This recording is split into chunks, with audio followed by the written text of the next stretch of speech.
welcome back to Adventure, your virtual advent calendar where we take a trip around the world to discover how Christmas is celebrated. Every day we have a video made by someone from the Sanderstead community, as I'm sure you know by now, a question of the day, and to finish off we have the DART, the Daily Advent Reflection for today. And here we are at day 10. Wow, things are getting Christmassy now. Now then, before we head off for today's video, let's hear the joke of the day. I hope you're ready for this. Did you know that Santa actually had only 2 reindeer? It's true.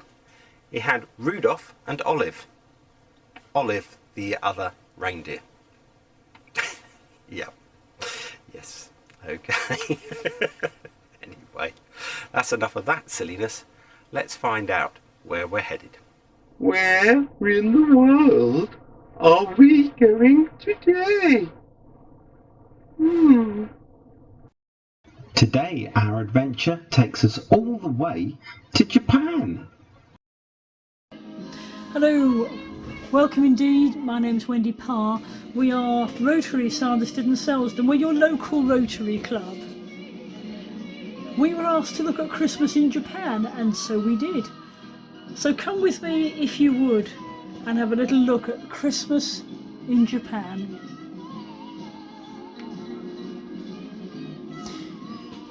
So part of our family live in Japan, which is why we know a bit more about it than we might otherwise.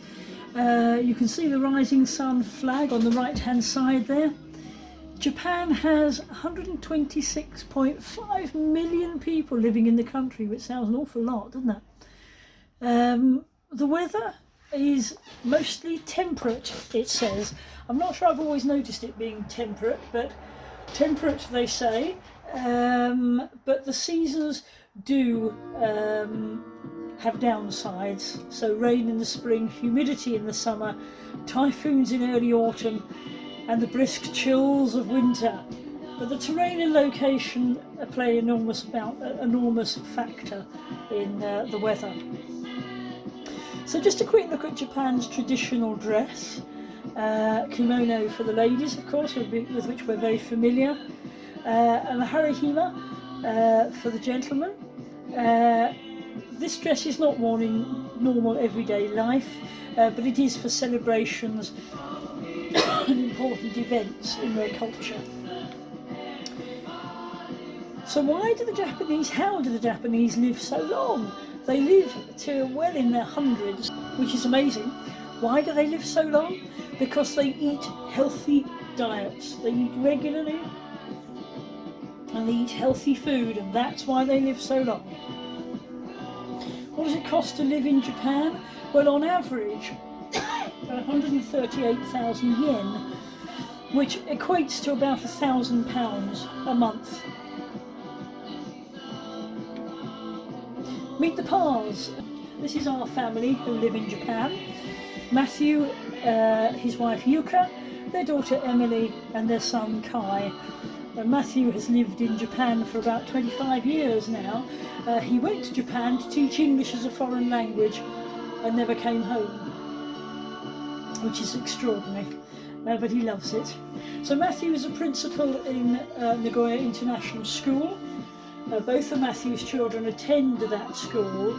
Yuka was a nurse at the local hospital, and the family celebrate in both Japanese and Western way, which means the children experience a mix of cultures, which is so important. Christmas trees are around in major cities all over the place, street corners, in shops. Christmas music is played, but only Western Christmas music, and not Christmas carols, music of the sort you're listening to just at the moment. If you notice the lights, Christmas lights are everywhere in Japan, all the way through December. So houses have some Christmas decorations outside, but never inside. Christmas is not a holiday in Japan. So Father Christmas does come. He is seen on street corners in Japan. and he brings every child one present. More of these fantastic lights, they really are extraordinary. Christmas Eve is date night, and there are no celebrations in Japan to mark Christmas. Most adults in fact go to work on that day because it's a normal working day. Let's look at food for Christmas then. What do you eat if we're in Japan for Christmas? Well, there's actually very little in the way of bread and rolls, that sort of thing, but there's lots of sweets and cakes all over the place. Fried chicken is the favourite Christmas food in Japan. In the 70s, up to the 70s, Christmas was really not celebrated at all.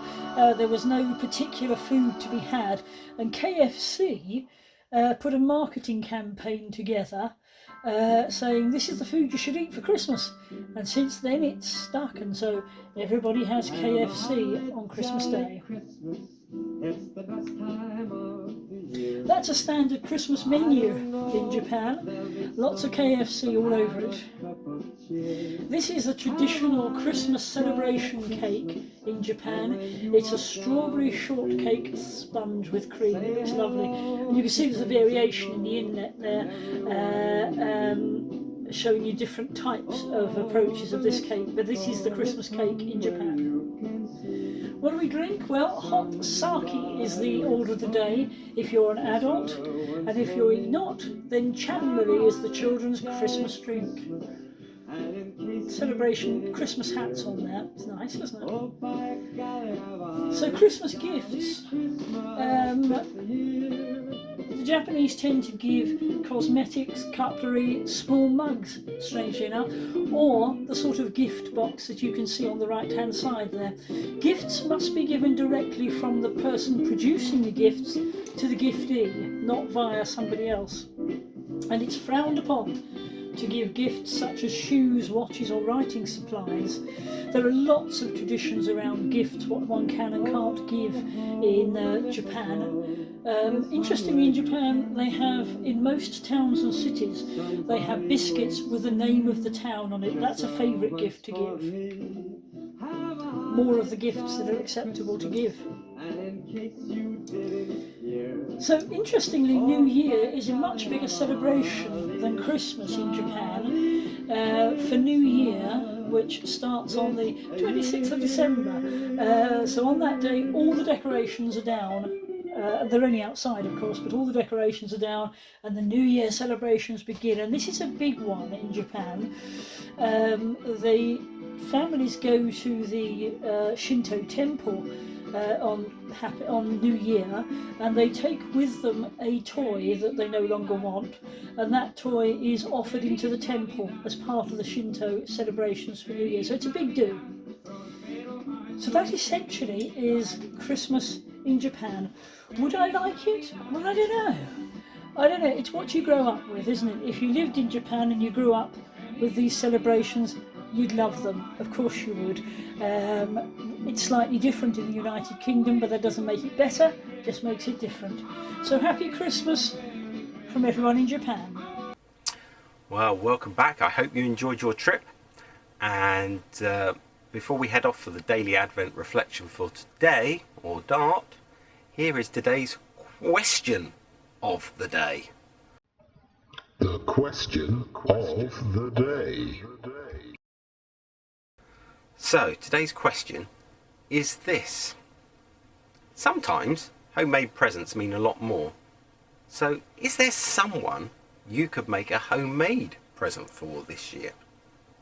Just a thought and something to ponder. And while you're pondering, it's goodbye from me, and I'll see you all very, very soon. In other words, tomorrow, hopefully. And I hope you stay tuned for today's DART. Take care. Bye.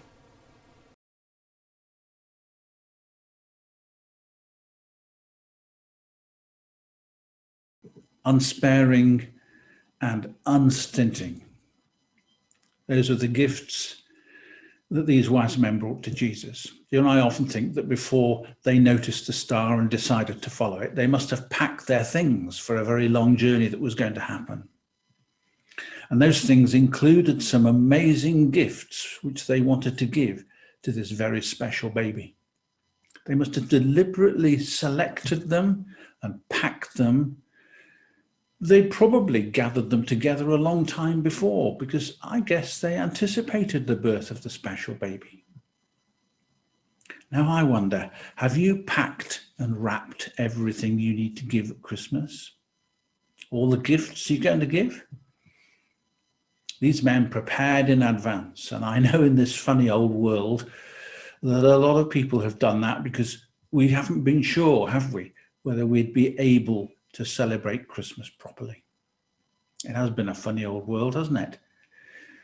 But the gifts they brought were very special indeed. They were very costly for a start. Gold for the king, frankincense for God, and myrrh. Now, why myrrh? Myrrh is a very expensive, spicy perfume used in anointing, but also it's a spice that was used when somebody was being buried.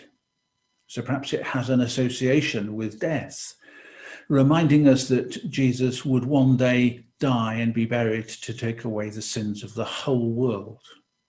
And I wonder whether these wise men had anticipated that.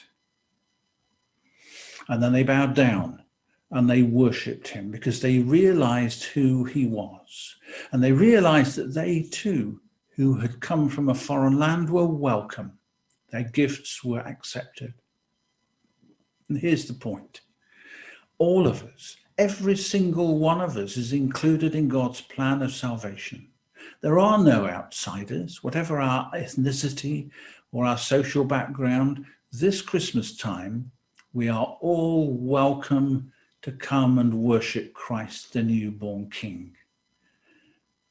And Jesus welcomes us all.